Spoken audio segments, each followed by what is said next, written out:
We would absolutely love if a tranche of money came to IFI, to the NSCD, to do operational works. That would mean a scheme could open, along with Susanna's identified, that would allow that type of habitat work to be done. There is another point as well to be very well aware of, and I'm sure you are, Deputy. Things have changed. So sometimes what happens when we talk to our stakeholders, and we do talk to them a lot, you kind of get brought back to a kind of a time, if you want to call it, go back in time. It's sometimes the times that were great back then, and we all go back, we all do that, I do that, we all think about things were great. Let's look at Lough Corrib in the last number of years. 1995 we lost char from the lake. If you look, and you'll see it yourself, the amount of development taking place around the banks of the lake, if you look at the lager siphon that happened in the lake, if you look at the introduction of roach into the lake, you look at eutrophication in the lake, Lough Corrib, as we know it from our minds and memories, was what we call a cold, clear, oligotrophic lake, which is pretty much entirely composed of salmonids. So you would have had salmon, trout, eels. Back in the 1950s, you would have had perch and pike, and that was pretty much it.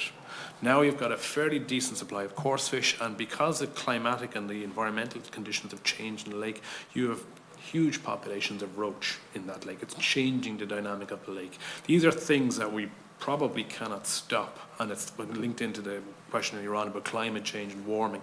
If you look at, for example, one of the subsystems of Lough Corrib, the Owen Rift system, which I know some of your constituents also mentioned, we were recording temperatures in the Owen Rift system last summer up in the mid-20s for considerable periods of time. Salmon and trout are cold water species. We then have cool water species and we have warm water species. Temperatures of mid-20s are pretty much lethal to cold water species. So that's the kind of change that we're seeing on the lake.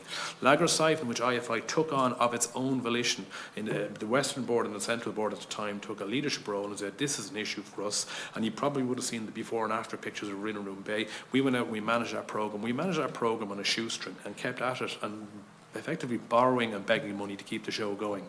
And we still don't have statutory powers for it, we're still doing it, and we think it's important. So we are contributing to the lake in terms of the development. It's not in the same way as many of the stakeholders want, because we're not operating in the same environment.